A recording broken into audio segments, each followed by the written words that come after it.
In the UK, they have mandated a lifetime smoking ban for anybody born after a certain time.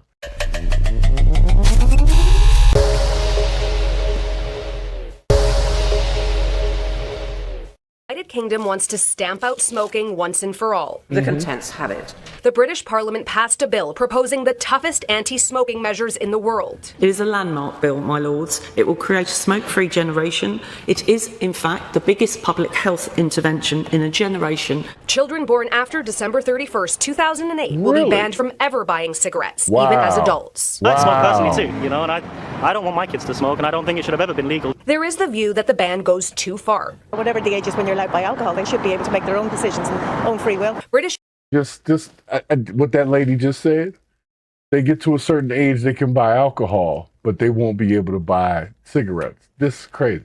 As we think about the end game of tobacco, how do we get rid of this extremely harmful, extremely addictive product? Well, this is one of the key steps that needs to be done and made. Canada became the first country to print warning labels directly onto individual cigarettes. It's diabolical to put the warnings actually on the cigarettes in the first place. It's a little extreme. Yes, it's a little extreme, but I do know the dangers of cigarettes. And honestly, it is a product that doesn't really need to be on the market. It's extreme only because we have free will to do things. We're allowed to do things here in America that other countries can't really do. I don't think our government has the balls to do something like that when most of our government officials own stocks in those companies such as Philip Morris. Honestly, if people were never introduced to cigarettes, right? Like never in their life, never smoked one, they could never get addicted to them. It's a healthcare issue, and it's, overloading the emergency rooms. You guys had to take a stand against it, so to speak.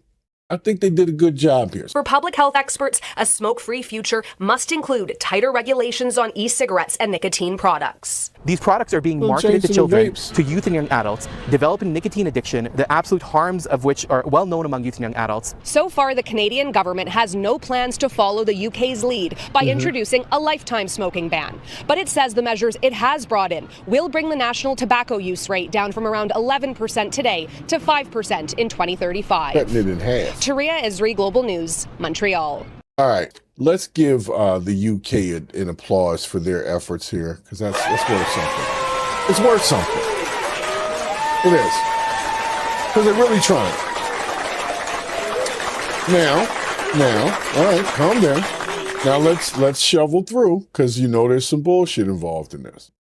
They can't do it everywhere. They can do it in certain spaces, certain places, but they can't do it for the whole area. If you in that area, your cigarette price is about to skyrocket.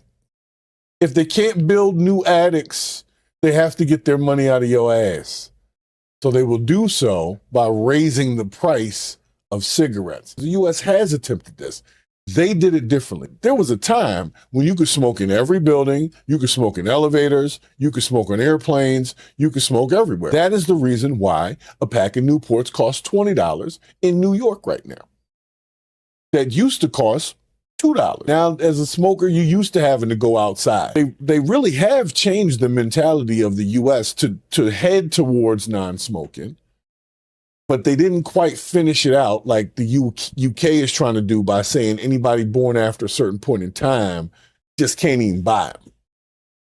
That is a way to eventually phase out a cigarette problem. For those people over there that still continue to smoke, when this rolls out, you about to pay about $35 a pack.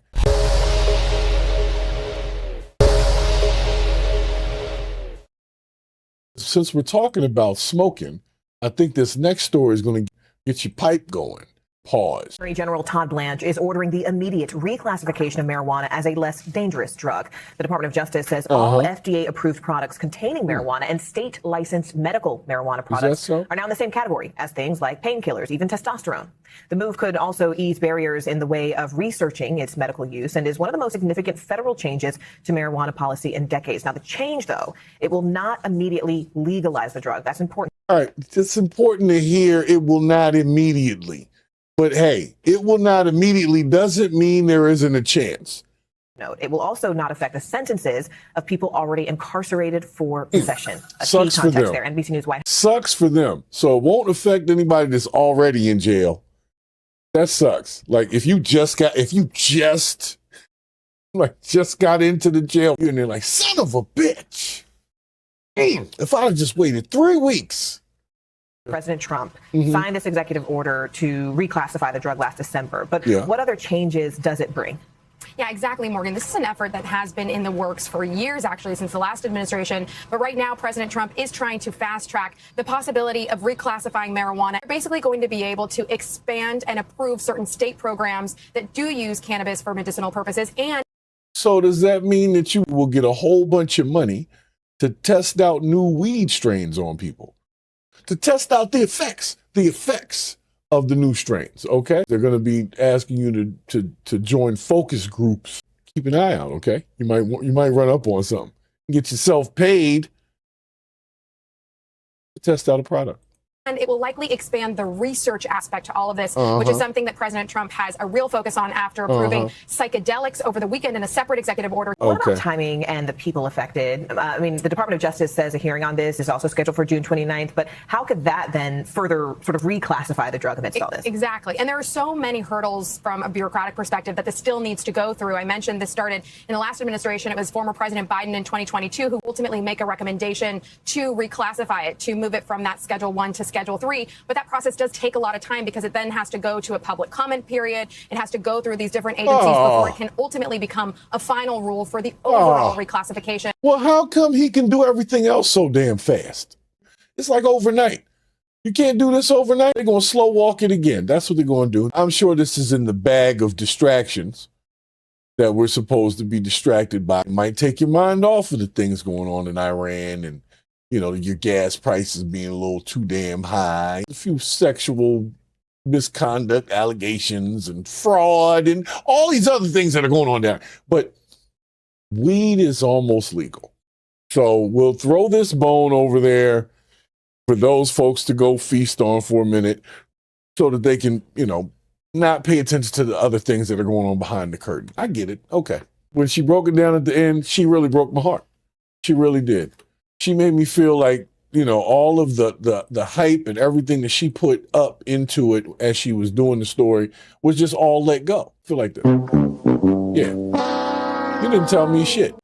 You didn't say anything that wasn't already going on. They already have medicinal use. So this is really more of a benefit for the businesses that can get funding. For the regular consumer and the person that's incarcerated currently, you know, the average folk, nothing's changed at all. This is a business decision. Now businesses will be able to acquire funding for research, put it under the umbrella of marijuana research, turn it into a dispensary, and the dispensary gives you a survey every time you buy something. You fill out the survey. Now they research it. Loopholes develop when opportunities come because the wrong people have the access to the opportunities. So that's where the loopholes come from. They're just going to open the door for people who know how to do nefarious things with paperwork so that they can have research facilities connected to dispensaries and make money off of both simultaneously. Don't be offended by the people that might want these things to pass because under the current administration, some people may need to just take one every once in a while and just relax. Decision was a good one, in my opinion. I think less people should be sitting in jail for weed charges because they already keep complaining about the jails being overflowed. And there's a lot of people that should be in jail that aren't. Like the wrong people be in jail sometimes. You see some people walking the street like, how are you even out here? You are just evil. They should have a spot for you and people like you. People that had a bag of bud or something in their pocket are sitting in the jail for 6 to 9 months, sometimes longer. And that to me is definitely some bullshit. So I'm gonna move into the next one.